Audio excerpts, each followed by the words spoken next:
Good afternoon, everyone, and welcome to Wednesday, February the 4th, 2026. Trading trends, as always, ETF edition. Let's get right into it. A lot of things, lots of things going on. We just want to get to something in the comments here. I follow the same rules I tell you guys. So, no, I didn't lose my shirt on the silver short. If you recall in the video, I said I might be out of this by the end of the video on Monday. And that's exactly what happened. I took a 1.5% loss, as it were. Same exact rules I tell you guys. So that's what kept me out, and it's been an amazing week for the portfolio. I'm getting into the trends that are existing right here. Say something at Maverick: trade the market that's in front of you, not the market you want or something like that. You got to trade with the markets in front of you. We're seeing some bogus comments that the market's been weird in a funk since October, November. I don't think so. The rest of the world's playing catch up, and because software is being repriced violently, that's what you're seeing here. I've been writing about it for months, been talking about it in these videos since right around before Thanksgiving, when the IGV specifically software looked horrible, and of course Qs are going to get a cold. When software sneezes. So let's take a look today. There's a lot going on, hence all this text right here. Let's get into it. Ark. We were talking about short tech. We said there's go about it a different way, maybe just not shorting IGV, although there's still alpha in that as it approaches pretty close to 52-week lows. Ark getting hammered. Full disclosure, I am short KWeb, and it's working wonderfully. Uranium absolutely getting decimated today. We'll take a look at that chart. As you know, 2026 and beyond supposed to be the year of uranium. We'll see if that sets up for an op. Semis, AMD dropped the ball yesterday, and this is how you know the puck is just not going to tech right now. AMD beat earnings, and yet getting handled today, down hard, bringing down the SOXX. So we'll see. AMD last I checked was down about 15%. It's not enough. They're beating earnings, and still capital is rotating elsewhere. Dividend stocks, the bell of the ball right now. I have a very, very, very significant weighting in SCHD. Full disclosure, that's the Schwab dividend portfolio. We're going to look at SPDR, which is very similar. REITs and staples screaming higher. Also, I have a big position in staples in the XLP as they hit all-time highs. Hello, trend following 101. And REITs, a really good day today. New all-time highs for, look at this. And this is what I wanted you to get rid of that nonsense about the market's been weird. Look at this ticker list here for all-time highs, okay? Not 1 month, 2 months, all-time highs for energy. Finally, we were waiting for the time has come. Oil is where it is, and XLE didn't even need it to break higher. SCHD, aforementioned, I am in that one. Staples, new all-time high. RSP, the average stock, all-time highs. It's not just the DocuSign, Monday.com, Salesforce, Fiverr, Atlassian, all this stuff. Those things are going in the toilet as they are being, like I said, violently repriced. Materials, new all-time highs because you have to build all these AI data centers. ETHA, finally. I remember texting with a buddy saying, growth is just always going to outlast value, right? Why would you ever buy value? And that was back in 2021. Looks like you just had to wait 5 years. But now materials, ETHA, all-time highs. That's developed world, a lot of Europe in there. Industrials, all-time highs. South Korea got in this one. I could check my portfolio. Got in this one. I think I got out with a very small stop loss for South Korea on a kind of a false breakout. But it does have all-time highs today, if that makes sense. Japan, I'm in that one as well. The banks I'm looking at closely, all-time highs, and European financials. As I said, my brothers and sisters in Christ, how bad can things be if European financials are hitting all-time highs? Okay, let's get into it here on the intraday, and we will get right into it. There's a lot going on. All right, that's me. Boopity, boopity, boopity, bop. Bang. All right, we'll get to SPY in a second on the intraday tape. NASDAQ bleeding here, down 2 1/3%. Ugly chart there with a double breakout fail right around 640. Microsoft was your tell into that when that thing was really doing ugly, down 14% on the year now. I know it's just been for almost 5 weeks, but that is not ugly. She ugly right there. Today up barely 60 bips. Nvidia down 4% to 173. We talked about what happened when they got to that very important 190 level and they got to Kembade. It's not enough. This is not where the market is going. Even Tesla down 10% on the year now. Down 4.5% today. This is what I was talking about with AMD down 17%. Last I checked, this company is about $400 billion. That's a lot of market cap shed right here. AMD now down 5% on the year. Micron, what I used to call the perfect stock, still up 34% on the year with this 12% decline. I'm not going to look at single stocks as I don't do that anymore. You can write, a ticker if it's interesting to you. Micron to me is still a great stock. They're hammering pretty much anything tech. Apple up 1.5%, as it's been, basically that's what it's done on the year. So kind of boring, nothing burger for Apple here. Google down 2.5%. Huge earnings tonight for Google, especially based on all the levers they have owning much of the internet through YouTube, Google Cloud, of course, Gemini, and see what they're going to talk about there. Palantir beat earnings. A lot of people said they got their groove back. This thing's down a fifth of their value on the year in this past 5 weeks. I know it's had a rip-roaring over year, so not too shabby, but today down 13%. Too much of the AI affiliation here, as well as Shield, where Palantir, is much, in terms of defense tech, that thing is bleeding out. That's been one of the leaders for several months. Shield chart almost looks like gold. Today, they're letting go of it. Meta down 3%, up about 2% on the year. Small caps down 1.7. I think it's going to be much more constructive for the next 2 to 3 weeks if you're in small caps. Amazon down 2.5%, Broadcom down 7%. I told you they are absolutely hammering the semiconductors today, and Taiwan Semi no different, down 4.5%. Let's get to the intraday tape here. So here was the open, and all day they said no thank you. The VWAP was the ceiling, and we keep going lower, the floor. We hit a low just about 35 minutes ago at basically just a short breach underneath 682, 681.75 to be exact. And here we're getting a small bounce. But again, look what I'm saying here. This is not great on the intraday scale. A breakdown from a former area entering oversold. That's what you have here, and vol expansion. They sell first, ask questions later. So I'm not super bullish for the rest of the afternoon. Probably a close, I'm guessing, something around 681 or another $2 lower from here from SPY in terms of the intraday tape. As I zoom out here, and we're looking at only SPY, there's a lot of bifurcation here, honestly, in the indices. I see different directions almost going for almost all of them. I don't want to take much of this call for that because we'll get through it. Get into that through the subsector and sector views, with what I'm registering in multi-sigma moves today. But so for SPY here, so again, all-time highs for SPY on January 28th, just last week at 698. And here we are, very fast move down to 684. Kind of messy due to where SPY sits. I see a lot more runway. I think Dow and IWM have a good 2 to 3 weeks. I think the Qs are going to try to find a base here, 1, maybe 2% lower, because they're aggressively selling first and asking questions later. For SPY, it's a little bit of not no man's land, but it's got a little mix of everything. So I see Dow and RSP and IWM higher, Qs down to sideways grind, and then the S&P kind of somewhat similar. So that 703 target, I really, was hoping. We'll see what Google has for today. I still, like I said, I'm a big cycles guy, and my bullish accumulation phase was ending on or around, like I said, Super Bowl weekend, this Friday or Monday. I have my target, the 8th. And last I checked, that is a Sunday, so the markets are not open. But basically around there, basically giving it to the end of this week, early next week for that piercing of right around 700. Now, as I look, we are 16 points away, or 2-3%. Seems unlikely, and this will probably get dragged down with the Qs. So as I said before, the ugliness probably bottoms at around 675 for here, and then I do think they step in. Again, right here is where my cursor is at 675. Those are the lows essentially coinciding all the way that we had since Thanksgiving week. All right, and I think they will be in place. I like the risk reward there, but do understand I don't think SPY is going to have those new all-time highs. If it doesn't do it in the next week, I would think they come probably closer to early mid-March.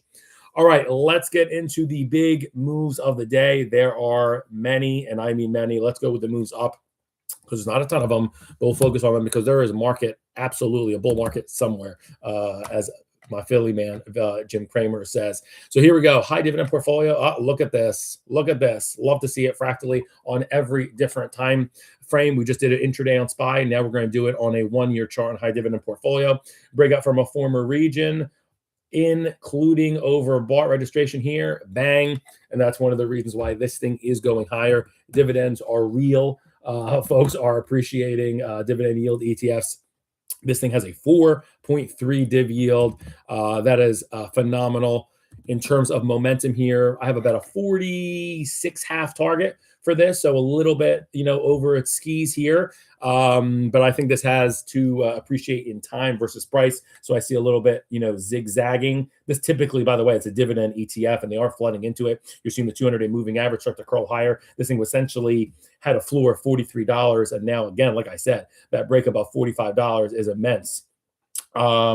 Yeah, so I wouldn't chase it right here unless you have a breakout system, in which case, if you do, I follow the same rules that I preached. The ATR, this is 49 cents. You can chase it right now. Once it drops on you 98 cents, get out. That's it. You sell all. You don't sell partial. Oh, it's going to come back. Oh, it's a leader. That hopium crap is what saved me on silver, and then it ripped the other way. That's what you got to do. So you can chase this right here, 46.67. If it drops to 45.69, you get out. That's simple as that. And you're in a winning trade. So doing a little bit, different. It's not just, options. You could also just buy this, use your leverage, and go on. So that is the SPY dividend. They are crowding into this. Like I said, I am an SCHD. That's the Schwab dividend, very similar. But yeah, overbought for the first time all year. So they are loving it. This is the belle of the ball right here. And I love setups. If you're able to get in around 45 even, if it gets to, like I said, zig and zag, I would get in around 45 even with a target of 46. Next. Thank you. Next. Weird Al tribute there. Okay. REITs. Okay. Real estate climbing today. They're going into real assets. We've been talking about this switch from the digital alpha to the hard asset alpha. And part of that was materials and commodities. The crap you burr, you drop on your toe. If it hurts, you want to buy that. Last I checked, real estate is something real, considering real is in the name. Yeah. So there is your move today. This is a multiple sigma move here, up 1.7% for REITs. Look at the 200-day moving average. This thing has done nothing, and I mean truly nothing, since mid-September. The 200-day moving average just dead wall at 21.25, and now you're finally getting a little bit of a thrust. I like this right here. Kind of like innocent till proven guilty. I kind of like it, but my target, don't go crazy, is going to be 22 even. And last I checked, that's 35 cents from here, or about 1.7%. So basically a double in terms of today's gains. And that probably gets you just somewhere shy of that overbought registration, which we registered on January 16th, just shy of $22. But if you're in real estate, I think you have a good 2 weeks coming. So understand where the portfolio is. Don't get stuck with that jargon, like kind of nonsense. Oh, the market's been weird in a funk since October, November. Yeah, if you own Fiverr, Salesforce, things like that. Yeah, absolutely. I wouldn't say it's in a weird funk. I'd say you're getting ravaged. Okay, and then this new all-time highs, and I'm a big holder of this in my portfolio. XLP. This is why you have to trade the market in front of you. As a momentum swing trader, do I want to buy XLP that has, Pepsi and Coca-Cola and things like that typically don't move? No, it's not my nature, but I go to where the market and where the trends are going. And look at this. Same thing, dead money, 200-day moving average wall at $80. This group was absolutely crap from August 26th to January 12th. The financial correct term is crap. And then finally gets a break above here. And look at that. You could have done this two different ways. The break above the former area with the overbought. This would have been kind of like different innings to get involved. So here is if you were a little bit more gutsier because it was still underneath that overhead, right? Under $84. Once you got above this right here, $84, I think that's what people are seeing as of just 2 days ago. And I'm one of them. I bought and doubled down on the position essentially over the past 2 days. That's why you're seeing these candles. This is ridiculous. Up 1.7, up 1.1, up 1.4, and right now, today was up 1.4, yesterday up 1.6. These candles have to get smaller, and then I'll know the trend is over. But right now, 80 RSI, not a red day since January 29th. Things look wonderful. Same thing I'll give you. If you want to chase the high right now, go for it. ATR is 80 cents. You double it, like my man, the GOAT, Richard Dennis, thank you, the inventor and originator and founder of the turtle trading system, which I follow religiously, is 2 ATR. So it's $1.60. So you get in, you can chase it right here. If you're down 160, what do? Sell it. Easy peasy, mac and cheesy, I guess as the kids say. New all-time highs for XLP, bang. Let's go to where there is carnage, and I'm talking carnage on the street. I looked very close. I love you, Kathy Wood. I was looking very closely at the ARK short. I went KWeb instead, And ooh la la, Kathy, I'm sorry. This group for you peaked October 8th at $93. If you remember, this is when Solana, Ethereum peaked. We're going the opposite of things that you drop on your foot. It's all, digital. And like Elon Musk says, AI is coming for digital at, tornado speed. And it's affecting this basket of stocks as well. Of course, she's in Bitcoin and other things, so she's got a lot of collateral damage. One of the things that's very interesting here is we are oversold in Kathy Wood's basket for the first time since November 20th.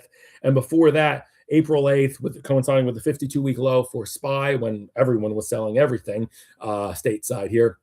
And then back to March 11th. So it's had this, almost 4 times this year. What I do want to note, though, is we're having, I know it's just been a day or two, but this is going further here.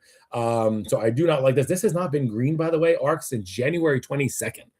That's wild. So this has been 13 days, that's calendar days, in the penalty box.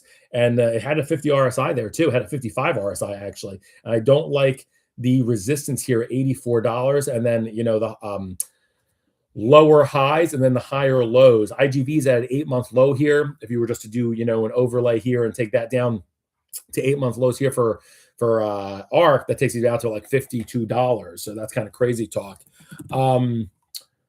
What now for ARK? It's going to be tough to chart all this software affiliated stuff because it's never fun to catch a falling knife because they split you in half. But this candle is really ugly here. You're down 6.5%, Kathy. View up on the day is 70.17. They said no, thank you. She ugly right now. Not Kathy. I'm talking about specifically the basket. I like you, Kathy. This, if you look at the bottom Bollinger Bands here, this should have based, we would think, around $71. But again, you're getting vol expansion. I thought it would have, had a little bit more fight to give around $74 from the decline from $72. One of the reasons why, honestly, I didn't really enter the option put spread because I didn't think the juice was worth the squeeze. In here, I like KWeb better, and it's been profitable. I think you get a dead cat bounce in this to about $77, and that's as good as it gets for right now. I'm not going to be a bottom feeder in ARK, but it is one of the centers of the storm today. Not much else I can say. I'm looking at the chart for other areas. Oh boy. It should take, I would think it takes a break. This candle's, kind of fighting me. I would think it takes a break like maybe another $1.50 away. This is an ugly plunge. But again, 23 RSI, they're absolutely selling first and asking questions later. This is not the type of spec on environment that you want right here. Let's go next. Uranium. Wow. This is on the periodic table of elements. So this is going against what we were talking about. This group peaked, uranium peaked 52-week highs just last week at $62. And look at this, 62 all the way to 50. You had a small bearish divergence as well. You had a 76 RSI the day before the high. And then the day of the high, you got a 67 RSI. Typically when that happens, I'm not shocked if you get a move to the 50-day. And voila, Salama says that's where you are right here at 50 double or 50 half. So that is uranium. I do think it's going to have a spectacular year. I'm looking at this one closely. Let me do my cycles work here on this right fast. Similar to what I said about gold miners and silver. Today's Wednesday. I want to get a little bit closer to Friday, Monday before I take a dip on this. To be honest with you, I like a setup under $54, but I don't want to just rush out and buy this now, considering this candle is horrendous, down 10%. So again, don't want to catch a falling knife. Under 50 RSI, sellers are in control. All red days except one going back to January 28th. It's just not the time. If you're lucky, I would love an entry at $47 Friday or Monday. Then I will get in. My upside target on this is still $60.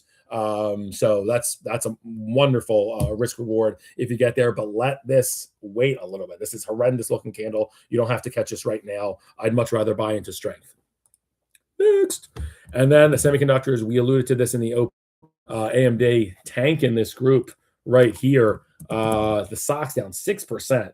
That is ugly here. Still a beautiful rising 200 moving average. This group hasn't really fell on super hard times going back to June 3rd. I'm talking about the semiconductors. And again, this is not just a super heavy NVIDIA one.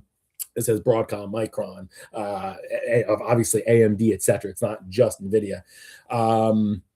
Ugly day today. Again, no reason to catch this candle here. Down 6%, and we're coming off all-time highs just a couple of days ago at 364, and bang, a big move, $40 just in a handful of days. Know what you own. I don't think this one, again, the candle's ugly. I think this has a little bit to go. I'm targeting a downside of this somewhere between 315 and 320, probably smack dab in the middle of like 316, 317. I don't want to rush out and buy this here. Again, for this kind of stuff, I would almost rather wait until the Friday, Monday. And I like, if you're able, I would get in this under 339 if it's there Friday and Monday. My target on this is still right about 360, 365. So understand, stuff that's strictly software is being aggressively and violently repriced. If you're in the semiconductors, more so the chips, the builders, you're going to be doing a better off. And that's why this is not 8-month lows. Understand what you own. Top 3 gainers of the past 5 days. Number 1, again, brothers and sisters in Christ, regional banks up 8% in 1 week. What the haka? How bad can things be? They have absolutely went into this space. Looks absolutely great. I wouldn't chase it right here. Hence, look at that candle too. Someone paid 73.25 and they shot it down. VWAP is where it is right here on the day, 72.40. It's up 1.5% on the day. A little bit of a divergence here. You're not even scratching 70 in RSI. Don't love to see that, but I do think this has more bullish accumulation over the next 2 weeks. I said this on the call or on the video on Monday. If you're have a decent 2 weeks, my target is basically where we are here at $72. So similar to what I said earlier, some zigs and zags. Maybe this gets to 70 and then 71, then 70, but I think we're all said and done in about 2-ish weeks time. This will be at 72. Number 2, and we said this looked good too. And we said if you're in this, you're going to have a bullish, nice P&L in your portfolio for 2 weeks. It's the airlines. Not a great looking candle right here, but they did hit highs today, 52-week highs. It is up 7% on the week, so just a hair behind the regional banks. Understand where the money is flowing. Ugly rejection today, though. It hit 29.86. VWAP is 29.40. It's below both of those marks and now trending lower, down 0.5%. The chart overall looks obviously really, really strong. I like this one. If you're lucky enough to get in around 28.5, I don't think it's going to have that kind of bloodbath or consolidation to that. But I would love setups around 28.5. To me, my target on this is still 30 to 30.5 in the next 2 weeks. This looks like a bullish chart. So I'm not going to go into each one for derivatives ideas, but you can do call spreads. You can do the May 30 delta calls in this across the board, and then sell the 15 delta calls against it to help subsidize the trade. And also, just one thing that lets me know, maybe you do get a chance in Jets at 28.5. Ugly bearish divergence here in the fact that you got to 52-week highs and you're at 57 RSI. That doesn't make any sense. So I do think actually you will get a move towards 28.5. Maybe you're seeing a little bit right here with this down 40-bit move. If you get at 28.5, I love the idea of a 28.5, 30.5 call spread. Check the liquidity of it and give yourself some time. I like that one though. And obviously, if we don't strike Iran and all that stuff, oil goes lower. It benefits this group. Next, this is Boobity Bop. The banks, new all-time highs right here, right now. I'm taking a close look at this, but I have similar exposure from some of my other holdings, so I don't want to rush in to do this specifically. But if you don't have a position, KBE looking great, up 6% over the past 5 days, or a little bit more than 1% a day, doing exactly that right here at 1.5%. Kind of not a great looking candle in that they shot it to 67 essentially and then sent it lower. It's at VWAP right here, right now, of 1.6%. You get a bearish divergence. Again, I'm seeing the 66 RSI pop up several times. Lets me know that there's supply there underneath. And I think maybe you do get a move a little bit lower. I think the target for this is right where we are. Kind of makes sense to me, that rejection off of 67. I see a bearish divergence. Something tells me you probably do get a move to 63.5 of some nonsense. Oracle gets denied money and they're saying, oh, regional banks are in bad, whatever noise, couldn't care less. But I think you're going to get a reduction of this to about 63.5, almost $3 lower over the next maybe week or so. If you get the invitation, take it. As the target is 66.5, essentially where we are right here. That's my way to play that. Okay, top three losers of the past 5 days. Let's get into it. Top three losers. Yes, we did the winners. Number one, and this position is working wonderfully. I'm sorry, my crypto bulls. I'm glad I'm short Ethereum. This thing is horrendous. Okay, this is the definition of next gen. Oh, it's going to be a part of tokenization, the financial model system, Web 3.0. I don't care if you call it 4.0. This thing looks horrendous. Okay, and this thing's been sick. I love a rising 200-day moving average, but this is now a 23 RSI, and it hasn't been that ugly since the SPY 52-week lows. This candle's ugly too. When was the last time they decided to buy Ethereum? Jan 27th, it had a 4% day. Cool. And now we're at a 15 handle on this. If you recall my videos, go watch it from, I think, 2 weeks ago. I said this is going to have, let me pull it up right here. Actually, I'll check my exact notes because I am not a liar. Jan 16th, it was trading 24.60. I said this is going to have a, let me show it to you guys here. Jan 16th, right here. Yep, if you open the day, 24.84. I said this has a 21 handle coming on it soon.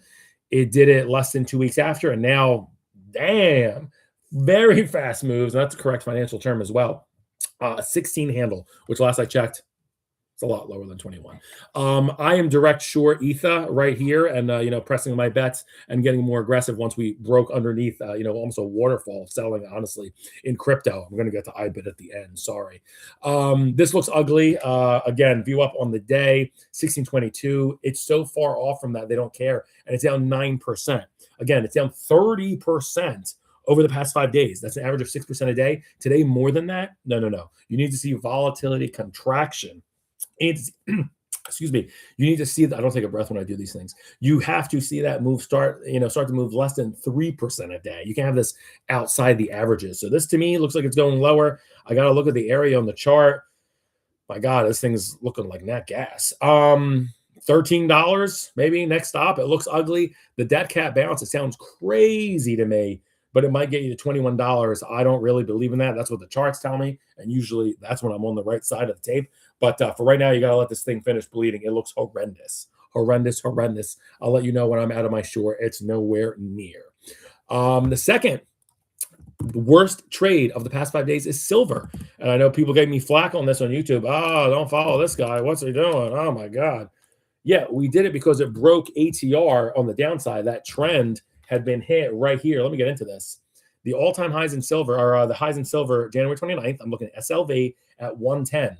It broke to $68, hence why I acted, okay? But obviously, I know this is the best trade of the year. Going back from last year, this thing has tripled from last year, okay? So for those that are, good at math, this thing was at $26, went all the way to the high of $110. Now here we are still at 78. Look at where they dropped it, okay? It's really important to understand where supply and demand, lives and dies. I said they let go of their silver. It's been memeified. Gold is a much more important holding. They don't let it drop to these types of moving averages, signaling better strength in terms of gold versus silver. Just it's still under 50 RSI. Also, what I want to claim here is that we had January 29th, the day of the high, 82 RSI. The next day, when you had that down 28% move, it dropped to 46 RSI. We are still sub 50 RSI. Hence one of the other reasons why the turtle system set to get into that trade and then get out.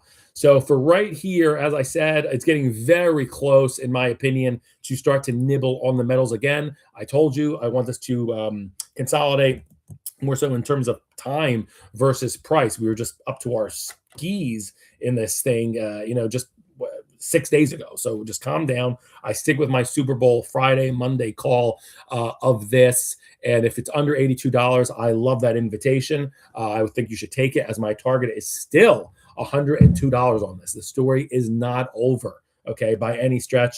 I'll let you know when I do enter it, very possibly Friday or Monday for silver. And I personally probably will do just the outright stock. And for all you, metal bugs, if you want to get in right here, you say, nah, silver is going to go up and away. Great. Chase it right here. The ATR, it's at $78 even. The ATR is 59 cents. 2 ATRs. If it moves $1.20 on you, okay, so get in at 78 if you like, whatever your little heart desires. Once it moves to, you know, 76.80, you get out. That's it. And you revisit it later. That's it. It's that simple. Next, IBIT, your third loser on the board for the past week. This is where the blood has been in the streets. Notice I didn't even say IGV. IGV's been awful, but really, I'm talking about more than 18 to 30% losers. Ethereum down 30% over the past 5 days. 5 days. Silver down 26% over 5 days. Again, also just going back to silver really quickly. Silver today breaking that mold. It is not down 5% today. It's up 1%. So I'm seeing some stabilization, getting me closer. I like when, you know, the time frame works with when I'm seeing that volatility contraction start to subside. IBIT. Oh, my poor IBIT. 52 freaking week lows today. That's ugly. It's going to, you know, basically being reminiscent of Bitcoin hitting its 52-week lows. I think MicroStrategy's earnings are today or tomorrow. I'm sure Michael Saylor is going to talk about his position and if he has to liquidate, if he's buying more, and he's going to put together a funny McDonald's meme and say, how was the moon? Put the fries in the bag. Not really sure, but it's ugly. IBIT is really, really ugly right here. 52-week lows. I remember talking about this a couple months ago saying, well, BlackRock let it happen, let it go to 52-week lows, and it's not up to them. Okay, so this is an uglier period. November 21st, if you recall, the week before Thanksgiving, we had a very, very similar environment. This dropped from $59 to $47, a $12 move, pretty significant. And then right here from this top to this low, if you did a similar overlay, $55 to $41. Now what? Similar to what I said for Ethereum, you know, this has to base here, this chart, or candle rather, a little bit more constructive than Ethereum today. Almost like that whole thing about, ironic, digital gold, you know, Bitcoin. Silver is to me almost like a Ethereum, how it was almost memeified in August. What's going to take down this train? Today, look at that candle. They bought, you know, a little bit. It's not doing great. It's down 4%. But they got at least off the mat here slightly. Let's see how this closes. If VWAP is 41.96, it's trying to get to that, but just a very, very ugly tape for Bitcoin, and it's been under 50 RSI since Jan 20th. So just really in the penalty box. Last time they decided to buy IBIT and have an up day was January 27th, up 2%. This thing is down almost an average of 4% a day, still in line with what it's doing. So ugly. You will get, it sounds crazy talk, but I do think you'll get a dead cat bounce to $48 to $49 over the next 2-3 weeks. It is not going to be a straight line. It's not going to be fun. These things are being repriced as well due to the correlation with software. It's as simple as that for Bitcoin, unfortunately, as you see gold and silver holding their own. But yeah, you'll probably get a bounce to area of the former breakdown, which is around $48. That's a massive, $7 move. Hard to believe, especially working off this oversold. And to be honest with you, not really flattering because it's probably going to get you to 50 RSI and they're going to say no, thank you. And now, unfortunately, this ceiling of $59 on IBIT looks immense. It looks like Everest. So good luck with that. I don't think, by the way, I don't think crypto's peaked in terms of, human history. I'm bullish on it in like 2027 and going forward.